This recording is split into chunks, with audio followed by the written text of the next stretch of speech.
pelo sinal da Santa Cruz, livrai-nos Deus nosso Senhor dos nossos inimigos, em nome do Pai, e do Filho e do Espírito Santo. Amém. Vinde, Espírito Santo, e enchei os corações dos vossos fiéis, e acendei neles o fogo do vosso amor.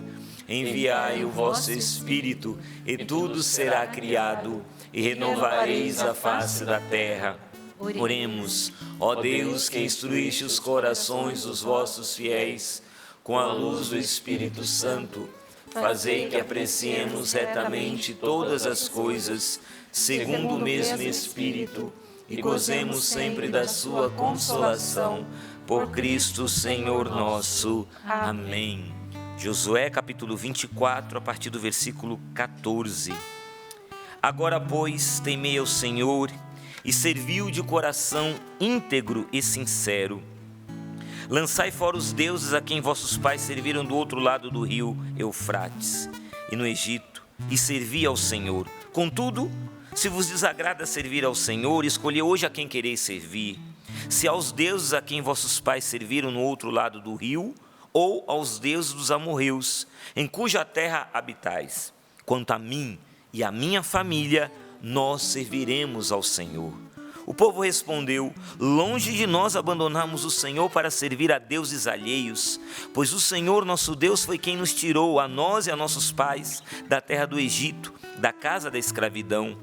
Foi Ele quem realizou esses grandes sinais diante de nossos olhos e nos guardou por todos os caminhos por onde peregrinamos e no meio de todos os povos pelos quais passamos.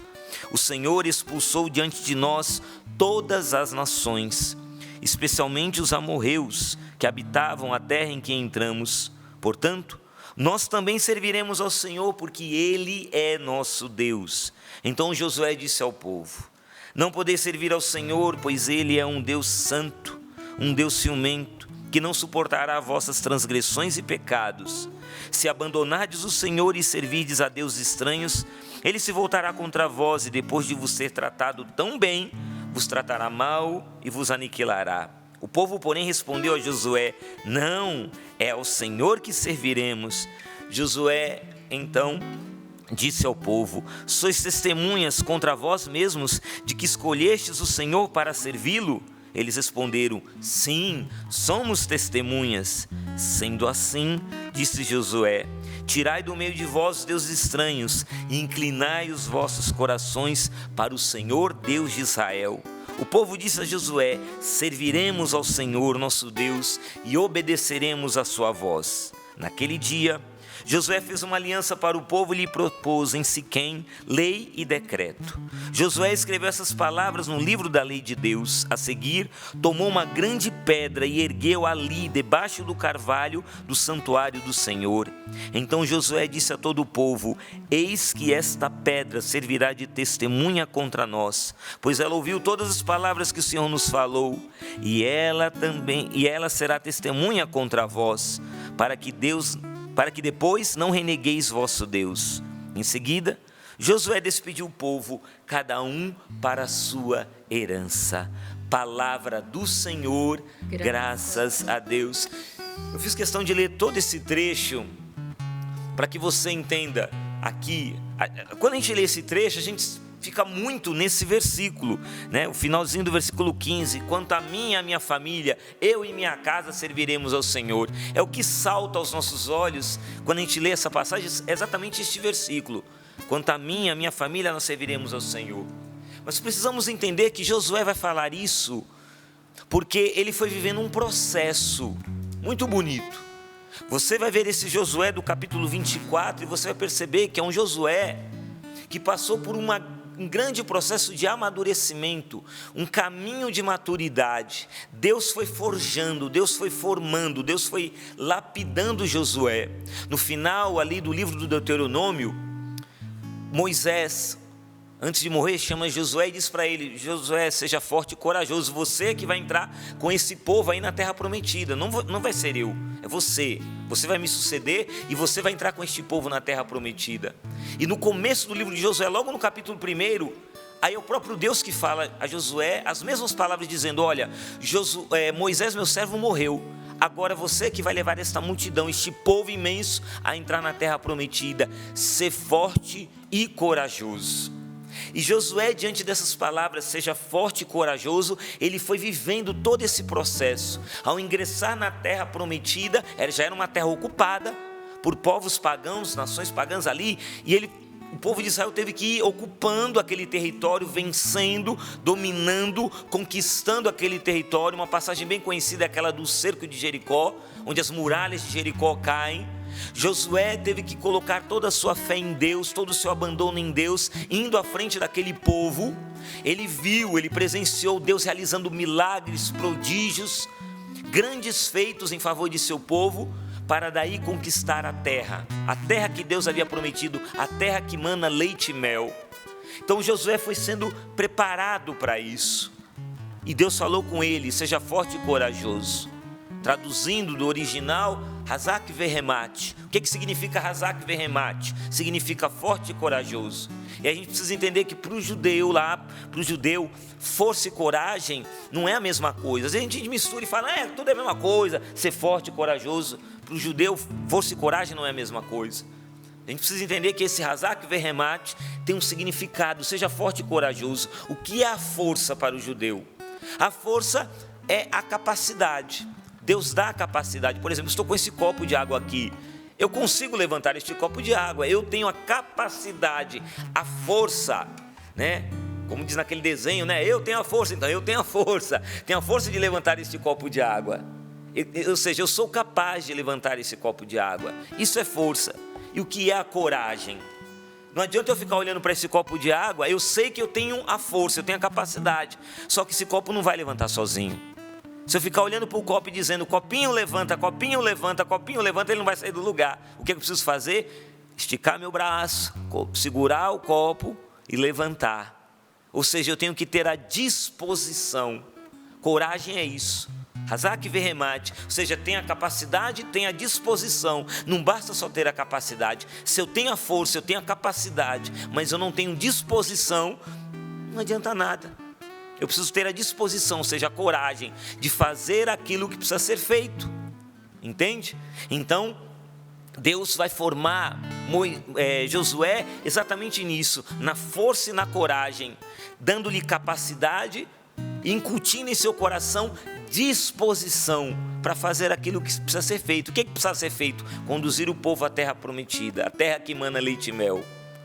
Até aí está claro? Ótimo. Então aí você vai ver Josué então falando com o povo, e você percebe aqui que a convicção de Josué aqui é o homem que se posiciona, ele tem uma posição clara, ele não fica em cima do muro. Vocês vão escolher a quem vocês querem servir, a quem vocês querem seguir, mas eu já tomei a minha decisão, eu já me posicionei, eu e a minha família serviremos ao Senhor. Vocês vão escolher, e é interessante que ele coloca duas opções, as duas são ruins. Ele fala, versículo 15, escolhei hoje a quem quereis servir, : se aos deuses a quem vossos pais serviram no outro lado do rio, ou seja, deuses pagãos, ou aos deuses dos amorreus, que também são pagãos, em cuja terra vocês estão agora.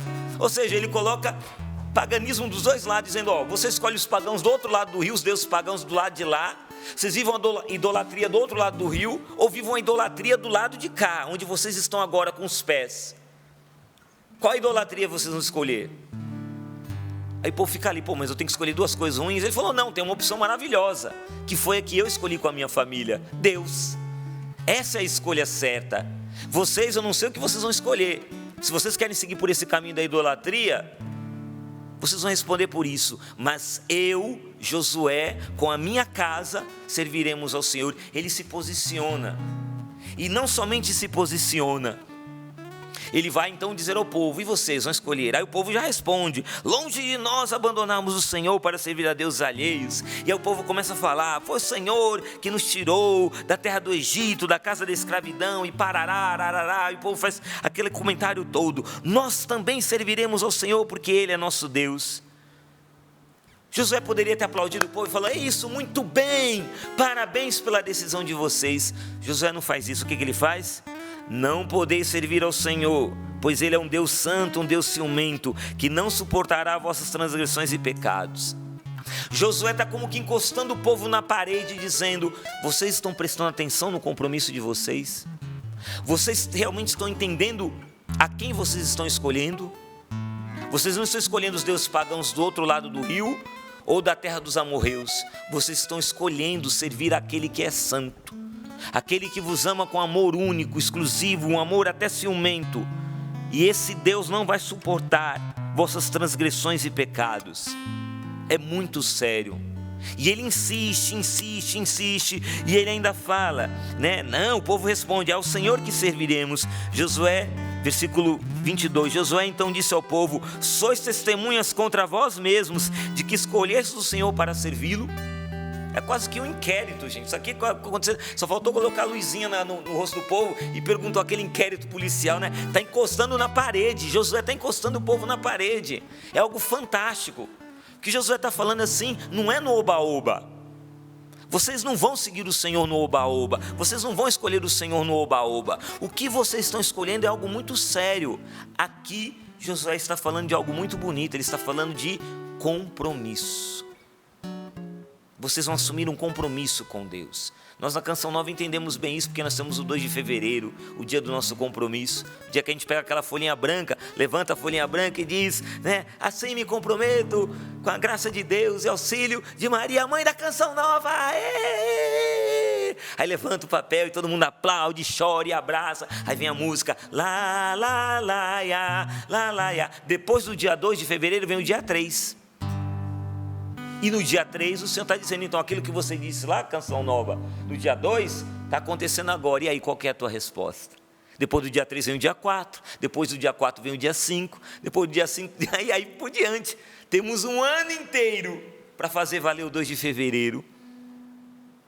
Nós aqui na Canção Nova, todos os dias somos encostados na parede, como Josué encostou o povo, mas aí pelo próprio nosso Senhor dizendo, e o compromisso de vocês?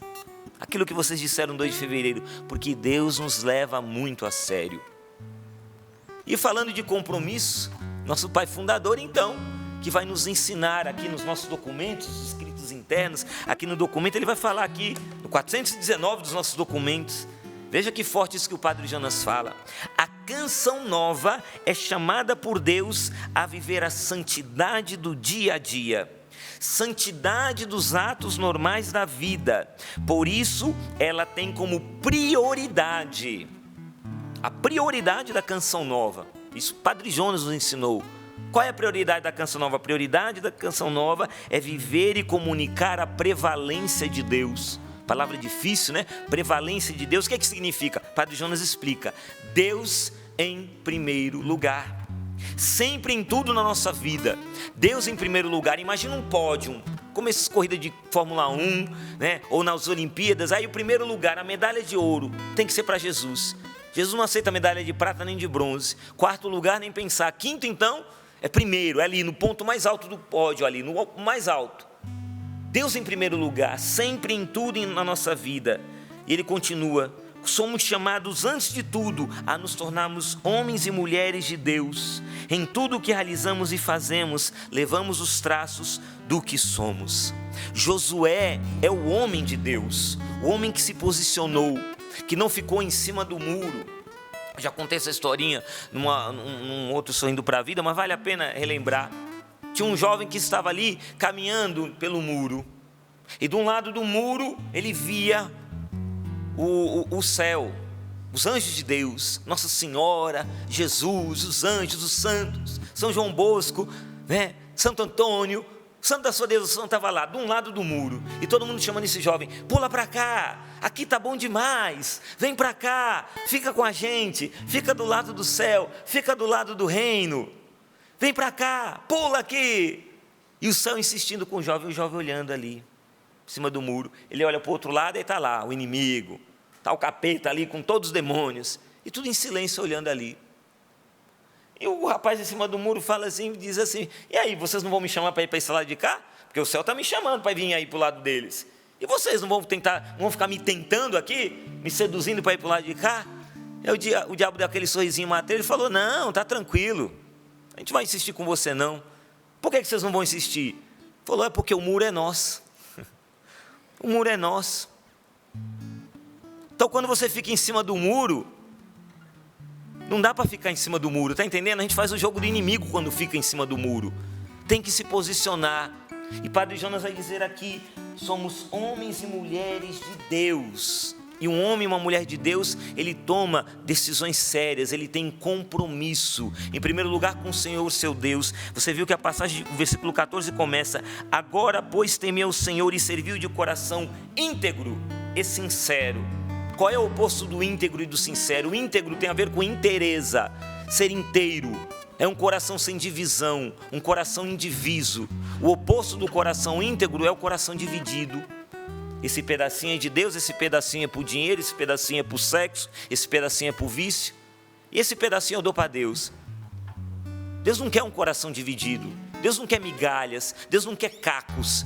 Ele quer o coração por inteiro. Mesmo que seja um coração ferido, machucado, até tentado, mas Ele quer esse coração por inteiro. Hoje você precisa dar o seu coração inteiro para Deus, inteiro para Ele. Isso é o coração íntegro. E o coração sincero, que não aceita a falsidade. Gente, como é feio ver uma pessoa que mente, né? E mente para sobreviver, vive de mentiras, de falsidade, tentando enganar os outros, burlando, com desonestidade. Como é feio, e mais feio ainda é ver isso um cristão fazer isso. Eu vi um caso numa dessas missões, não vou dizer a cidade para expor, mas é um caso que aconteceu nessa cidade. A pessoa contava para mim chocada. Um homem da igreja, casado com esposa, com filhos já grandinhos os filhos, a família toda, casado, aliança no dedo, tudo mais, católico, participando da igreja. Não há nada oculto que não venha a ser descoberto, né? Descobriram que na mesma cidade, no outro lado da cidade, ele tinha uma outra família, casado com a outra família, com filhos da outra família, e nessa outra família ele era evangélico. Ele era evangélico, era até pastor lá na igreja lá. E aí descobriram, família católica olhou para a família evangélica, as duas casadas, o homem viveu isso. E essa artimanha, essa mentira, essa falsidade, enganando, burlando, fazendo sofrer as duas famílias, que coisa terrível. Eu queria me dirigir agora a você, meu irmão, casado, esposo, pai, chefe de família, porque Josué é um homem casado, Josué é um pai, é um esposo, é um chefe de família, que tem a coragem de dizer: quanto a mim e a minha família, nós serviremos ao Senhor. Ele se posiciona em prol da sua família. Ele foi formado na escola da luta, do combate, da guerra, é um homem guerreiro, soldado, comandante, que assumiu com muita seriedade o seu compromisso com Deus, que levou muito a sério o seu compromisso com Deus. A nós homens, e agora como homem me dirigindo a você, meu irmão, que é homem também, você sabe disso. Eu sei que para a mulher é muito importante, mas para nós homens isso tem um peso enorme. A tal da palavra, ser um homem de palavra. Como faz mal quando a gente tem alguém que a gente confia, um amigo, colega de trabalho, e ele nos falta com a palavra. Aí você fala: você não honrou a sua palavra. Era importante para mim que você honrasse a sua palavra. Essa realidade de honrar a palavra para nós homens tem um peso muito grande. Olha, o combinado você não realizou.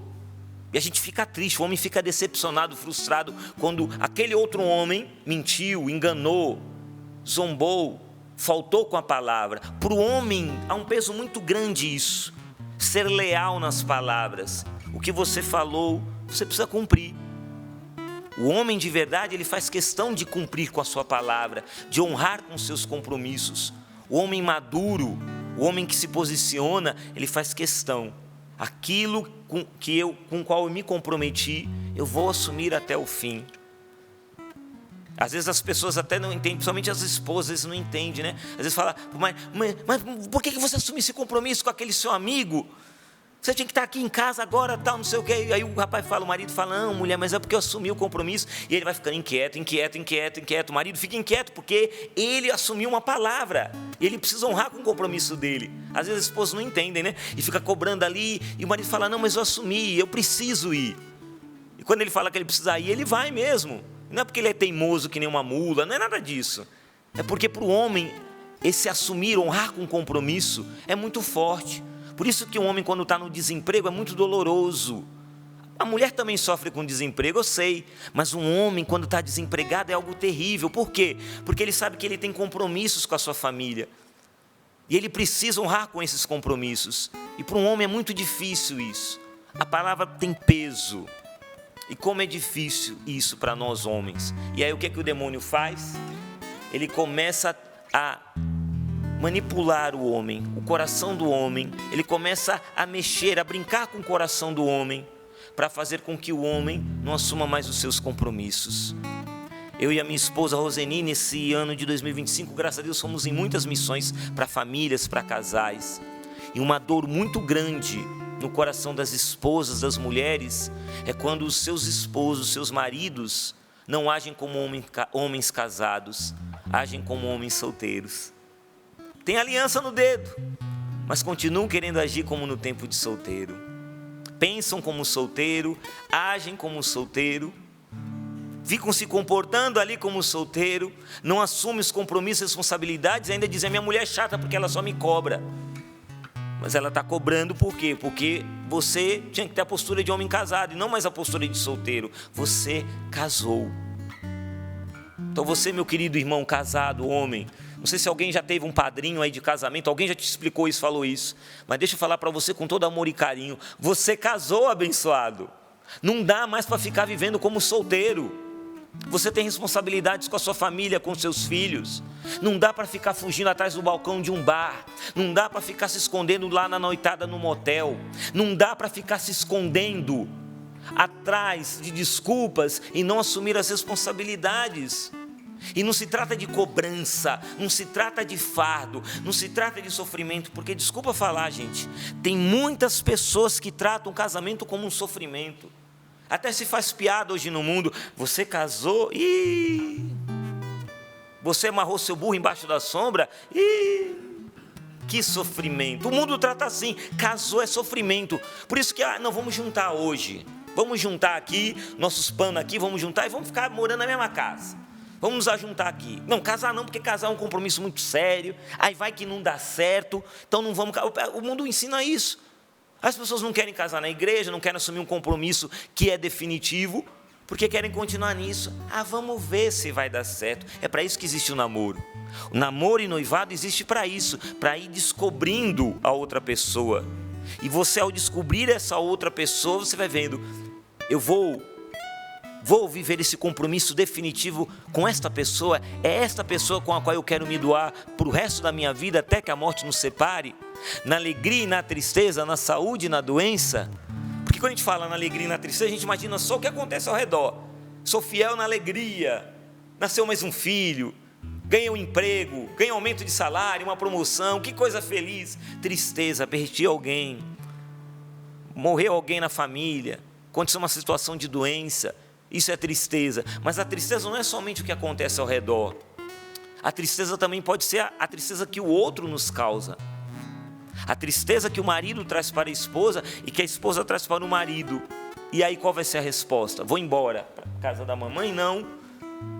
Porque diante de Deus você disse: eu te prometo ser fiel, também quando você me entristecer, também quando você me decepcionar. Gente, isso é duro. Mas quem disse que casar é fácil? Quem disse que viver uma vida a dois é algo tão simples? Não é. Por isso que tem que ser algo muito bem pensado. É o que Josué faz com o povo aqui. Vocês estão entendendo o compromisso que vocês estão assumindo? O Catecismo da Igreja Católica vai falar para nós, quando vai falar do casamento. Veja só o que o Catecismo fala. Vai dizer, 1646 do Catecismo: pela sua própria natureza, o amor conjugal exige. Veja, o termo aqui é exige, não pede, não aconselha, não. Exige dos esposos uma fidelidade inviolável. Esta é uma consequência da doação de si mesmos que os esposos fazem um ao outro. O amor quer ser definitivo. 1646 do Catecismo. Não pode ser até nova ordem. E vai dizer que o motivo mais profundo disso encontra-se na fidelidade de Deus à sua aliança, de Cristo à sua igreja. Pelo sacramento do matrimônio, os esposos ficam habilitados. Ou seja, é como se você tivesse aquela carteira de habilitação: agora eu posso dirigir? Então, eu agora casei, então estou habilitado, recebi de Deus a carteirinha. Para quê? habilitado a representar esta fidelidade de Deus à aliança, fidelidade de Cristo à igreja. Eu e a Roseni, casados há 24 anos, estamos habilitados, temos a carteirinha agora, pelo Santo Sacramento do Matrimônio, de testemunhar, de dar testemunho, de representar essa fidelidade, que não é somente do Alexandre e da Roseni, é a fidelidade de Cristo à sua igreja. Você entende o peso disso? O Alexandre, a Roseni e cada um dos meus irmãos aqui, casados, que vivem essa realidade, nós representamos, trazemos ao mundo o testemunho da fidelidade de Cristo à sua igreja, da fidelidade de Cristo, a fidelidade de Deus ao seu povo. Isso é muito sério. E aí você, homem, me dirigindo a você, você precisa se posicionar. Não seja mais, desculpa falar, o homem do sofá. Conhece o homem do sofá? O sofá é uma delícia. Deus não dá asa para cobra, né? Diz, né? Eu sempre quis ter um sofá-cama na minha casa. Sempre quis. Aí quando a minha esposa fez, quando eu fiz aniversário, minha esposa resolveu me dar um sofá. E eu pensava que era um sofá-cama. Não, era um sofazinho simples. Porque o sofá-cama nem cabia lá na sala de casa. Eu fiquei, poxa vida, né? Minha irmã, lá em Praia Grande, ela tem um sofá-cama. Quando eu vou lá visitar minha irmã, eu estico aquele sofá-cama e eu deito lá, gente. Que delícia o sofá-cama. Gente, é uma coisa maravilhosa. Deus não dá asa para cobra, porque se Ele me desse um sofá-cama, talvez eu ficasse o dia inteiro deitado naquele sofá-cama lá, deitado com a perna para cima, só maratonando série e comendo aquele, baldão de pipoca. Quantos homens estão assim hoje? No sofá, comendo baldão de pipoca, maratonando série. E a mulher dizendo, a lâmpada queimou. Olha, tem que botar o lixo lá para fora. Olha, eu preciso de você me ajudando aqui na educação dos filhos. Gente, o que eu estou falando é uma realidade séria. Eu vejo hoje muitas esposas cansadas. Mulheres cansadas porque dizem, lá em casa eu que faço tudo. E desculpa falar, meu irmão, eu sei que você é o provedor da sua família. Eu trago o arroz, o feijão, o macarrão. Eu trago a comida para dentro de casa. Eu trabalhei feito um burro de carga. Aguentei o patrão falando na minha cabeça o dia inteiro. Sim, agora eu mereço o descanso do guerreiro. Merece, mas a sua esposa também trabalhou o dia inteiro. Não é vergonha nenhuma ir lá ajudar a lavar uma louça, lavar um copo. Não é vergonha nenhuma. Não, isso é coisa de mulher. Tem que dizer, isso é coisa de mulher. Não, isso não é coisa de mulher. Isso é coisa de homem que ama, que ajuda também. O homem que quer carregar junto com a sua esposa, dizer, não, eu vou te ajudar. Olha, eu não sou bom, sou um desastre lavando louça, então eu vou secar. Você lava e eu aqui, fico enxugando. No que você pode ajudar a sua família? Saia do sofá, meu irmão. Você merece o descanso? Merece. Fica lá no sofá, descansa, vai assistir seu jogo de futebol na TV, assiste lá o noticiário. Mas o problema é ficar o tempo todo lá. O tempo todo lá. O tempo todo lá, acomodado, sem fazer nada. Fazer o que precisa ser feito. Acorda, homem. Pelo amor de Deus, acorda. Não dá para viver de farra, não dá para viver de bebidinha em bebidinha, de futebol, das peladinhas de final de semana. Quando você fala peladinha, aquilo é futebol do final de semana, que você joga lá e de churrasquinho, alcatra, maminha, picanha, cervejinha, bebendo aqui, bebendo ali, e farra, e o filho querendo leite em casa, a esposa precisando de você. Você é o homem, você é o Josué, é aquele que Deus vai dizer, eu esperei que você dissesse, eu e minha casa serviremos ao Senhor. Você é homem que pega aquela corda e puxa. Já viu aqueles esportes radicais? Já assistiu na TV aquele esporte radical que tem o homem mais forte do mundo? Aí ele pega ali uma corrente, ele amarra assim, no ombro, no peito, e ele vai puxando uma carreta. Já viu? O homem é muito forte, ele vai puxando a carreta. Esse é o nosso papel como marido, como pai de família. Ser o homem que puxa a família, ponta de lança, como dizia o Padre Jonas. Ser esse homem de Deus que ele falou aqui. Somos chamados, antes de tudo, a nos tornarmos homens e mulheres de Deus. Mas para isso, Deus tem que estar em primeiro lugar. Agora entenda, Deus estar em primeiro lugar não significa que não existe o segundo, não existe o terceiro, não existe o quarto lugar. Deus estar em primeiro lugar, o lugar é dele. Mas também existe o lugar da sua família, existe o lugar da sua esposa, existe o lugar dos seus filhos. Porque tem um outro lado também. Eu estou falando para você, meu irmão católico, você é um homem de oração. Cuidado, viu? Não pode se esconder só na capela, não. Estou falando sério com você. Rezei tanto, olha, rezou, coisa linda. Vai rezar mesmo. Mas não adianta você ficar escondido lá na capela rezando o tempo todo. Fala ao meu coração, Senhor. O Senhor vai falar, pega lá o lixo e joga lá fora. Fala, Senhor, ao meu coração, o que queres me dizer? Faz 2 semanas que a lâmpada está queimada e você não pega uma escada e não troca. Está entendendo? Ser homem de Deus é assumir o seu papel de homem, como Josué. Aqui está falando um homem de Deus. E para terminar, o que ele faz? Ele põe uma pedra. Pum! E fala, essa pedra será testemunha. Aqui, uma grande pedra, ergueu ali. Falou, esta pedra servirá de testemunha. Para lembrar a gente do nosso compromisso. Nós, homens casados, que hoje eu quis falar diretamente aos homens, Deus também colocou na nossa mão uma pedra. Aqui, aliança. Tem uma pedra. Meu irmão, se você está sem aliança e você é casado, cria juízo, se vire e trata de comprar uma aliança. Eu perdi minha aliança. Então tá bom, perdeu, arrume outra. Agora a aliança põe no dedo. O homem casado tem que andar com aliança, porque tem muita pessoa rodando por aí, vai querer dar em cima, paquerar, chegar, aí você está lá com a aliança. Meu coração já, uma mulher já conquistou aqui meu coração, a minha esposa, eu sou dela, ela é minha. Fidelidade, o amor quer ser definitivo, não pode ser até nova ordem. Tem homem que vai trabalhar, tira aliança, não sei o quê, depois, se tem que trabalhar com um torno mecânico, alguma coisa que corre risco, aí a gente até entende, mas sai do trabalho e não põe a aliança de volta, querendo viver como solteiro. Se você tem uma alergia a ouro, a gente até entende, mas eu acho que não é o caso. Cadê a sua aliança?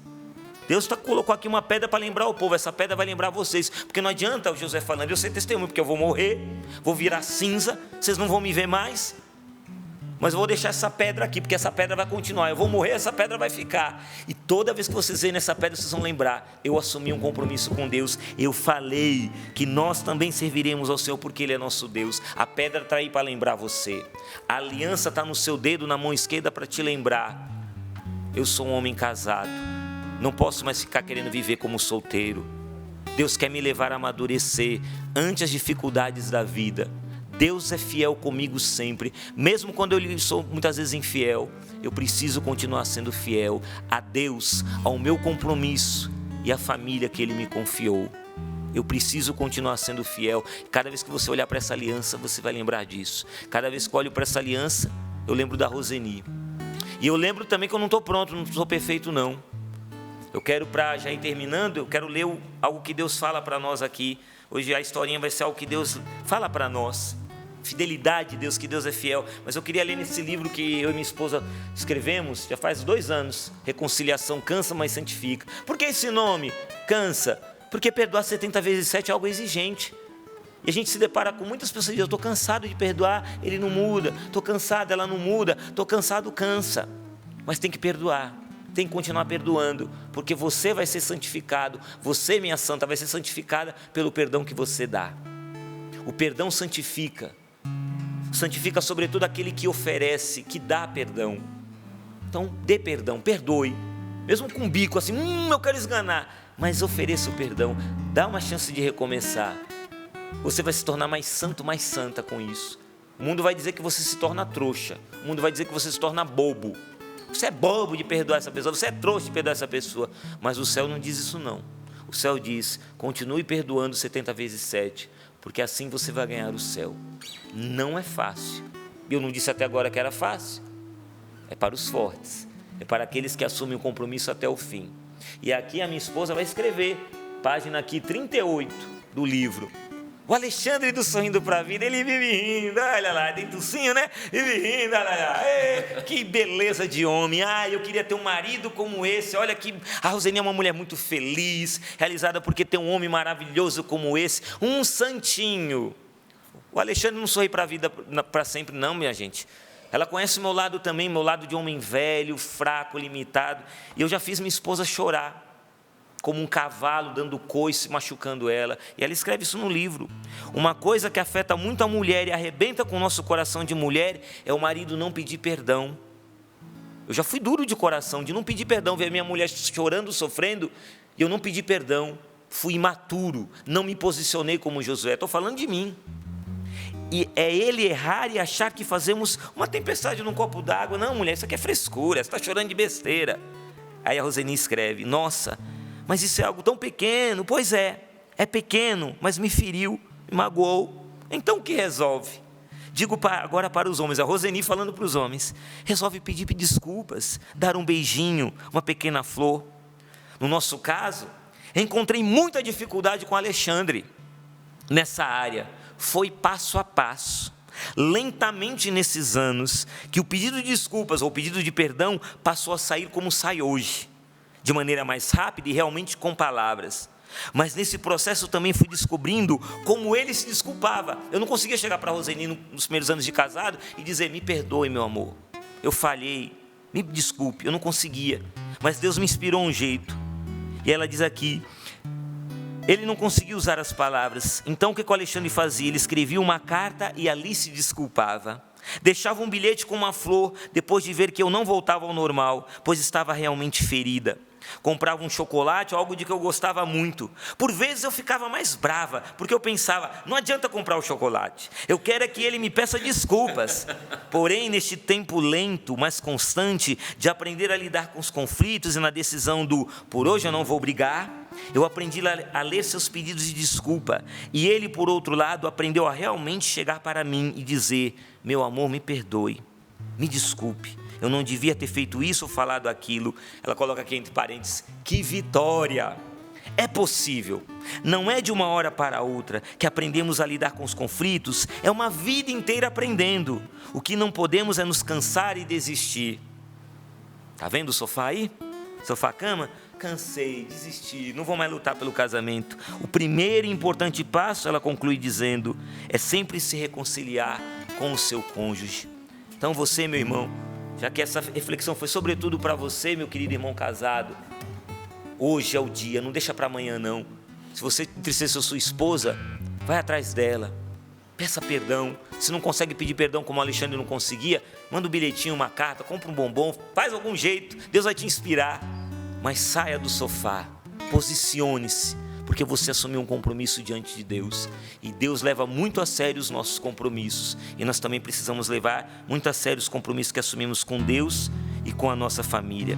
Para terminar, nesses minutos finais dessa reflexão, eu quero terminar lendo isso, que é Deus se escrevendo para nós, é uma cartinha de Deus para nós, para a gente entender que Deus ele é fiel. Como Deus é maravilhoso e Deus é fiel, mesmo diante das nossas infidelidades. Então hoje, peça a força do Espírito Santo, peça a graça a esse Deus que é sempre fiel, para que você seja fiel à sua esposa, fiel aos seus filhos, fiel à sua família, fiel ao seu compromisso. Nossa canção nova, fiéis ao 2 de fevereiro, fiel àquilo que assumimos. Peçamos a Deus a graça, peçamos: Senhor, vem hoje me socorrer com a tua fidelidade, para que eu também seja fiel, como o Senhor é fiel. Mesmo quando eu sou infiel, o Senhor continua sendo fiel. Presta atenção nessas palavras, porque é o Deus fiel falando comigo e com você. Quando você se levantou pela manhã, eu já havia preparado o sol para aquecer o seu dia e o alimento para a sua nutrição. Sim, eu providenciei tudo isso enquanto vigiava o seu sono, vigiava a sua família, vigiava a sua casa. Esperei pelo seu bom dia, mas você se esqueceu. Bem, você parecia ter tanta pressa que eu te perdoei. O sol apareceu, as flores ofereceram seu perfume, a brisa da manhã lhe acompanhou, e você nem lembrou que eu é que havia preparado tudo isso para você. Seus familiares lhe sorriram, seus colegas lhe saudaram, você trabalhou, você estudou, viajou, realizou negócios, alcançou vitórias, mas não percebeu que eu estava cooperando com você e que o ajudaria mais se você me tivesse dado a chance. Eu sei, você corre tanto, eu perdoei. Você leu bastante, ouviu muita coisa, viu mais ainda, e não teve tempo de ler ou ouvir a minha palavra. Eu queria lhe falar, mas você não parou para me ouvir. Eu quis até lhe aconselhar, mas você nem pensou nessa possibilidade. Os seus olhos, seus pensamentos, seus lábios seriam melhores e o mal seria menor em sua vida. A chuva que caiu à tarde foram minhas lágrimas por sua ingratidão, mas foram também as minhas bênçãos sobre a terra, para que não lhe falte o pão e nem lhe falte a água. Terminou o seu dia, você voltou para a sua casa. Mandei que a lua e as estrelas tornassem a sua noite mais bonita, para te lembrar do meu amor por você. Certamente agora você vai dizer um muito obrigado. Ei, psiu, você está me ouvindo? Já dormiu? Boa noite, durma bem, eu fico aqui velando por você. É com esse Deus, é diante dele que você precisa dizer: ele eu vou servir, o Deus que continua velando por mim. Diante dele eu digo como Josué: não sei quanto a vocês, mas eu me posiciono, saio do muro, eu e minha casa serviremos ao Senhor.